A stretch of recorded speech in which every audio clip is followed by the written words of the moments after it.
ঠাকুর, আমি জানি তুমি ওনার সঙ্গে আছো। তুমি তো ভালো মানুষের সঙ্গে থাকো, তাই না? বিপদে তাদের সাহায্য করো। সন্ধ্যার মতো ভালো মানুষ তো কেউ হয় যে সব সময় অন্যের ভালোভাবে অন্যের জন্য লড়ে যায়। আর আজ সন্ধ্যা নিজের জন্য লড়ছে, আমাদের সন্তানের জন্য লড়ছে। তুমি সন্ধ্যার মনের জোর আরো বাড়াও ঠাকুর, ওনাকে হারতে দিও না। চারিদিকটা একেবারে খারাপ লোকে ভরে গেছে জানিস। সবকটাকে একেবারে কেটে কুচিয়ে শিকড় শব্দ উপরে দিয়ে তোর জন্য একটা ভালো পৃথিবী বানাবো।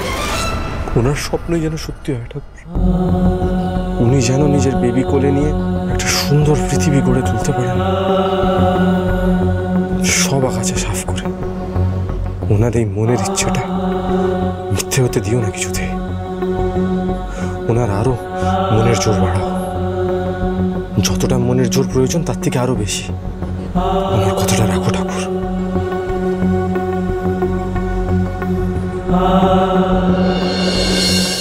চাটা তো ঠান্ডা হয়ে গেল, খেয়ে নাও দিদি।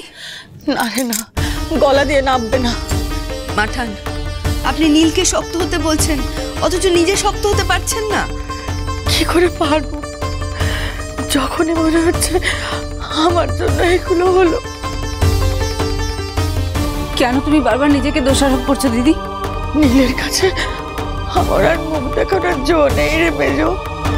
আমি শুধু ঠাকুরকে ডাকছি মেয়েটা যেন আমার হেরে না যায়, নাহলে আমি নিজেকে কোনোদিনও ক্ষমা করতে পারবো না। কান্নাকাটি করছো বিজয়া? ওই জন্যই বলে ভাবিয়া করিও কাজ, করিয়া ভাবিও না। কত করে বললাম যে এই অবস্থায় সন্ধ্যাটাকে ভোটের মধ্যে ঠেলে দিও না, কিন্তু শুনলে না আমার কথা। কোন দিনই বা আমার কথায় গুরুত্ব দিয়েছো? কোনদিনই দাওনি। হাতে হাতে তার ফল পাচ্ছ। কত স্বপ্ন ছিল আমার নাতির মুখ দেখবো, কিন্তু তোমার হটকারিতার জন্য বোধহয় সে স্বপ্ন আমার পূরণ হলো না। নীলকে খবরটা দেওয়া দরকার, না জানি আবার কি হয়।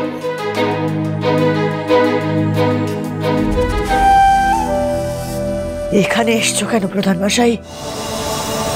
উত্তরাধিকারীর খবর নেওয়ার জন্য? আসনি তুমি উত্তরাধিকারীর খবর দিতে, তুমি এসেছো আমাদের কাটা খায় নুনের ছিটে দিতে। তুমি হয় কোনোদিনই চিনতে পারবে না।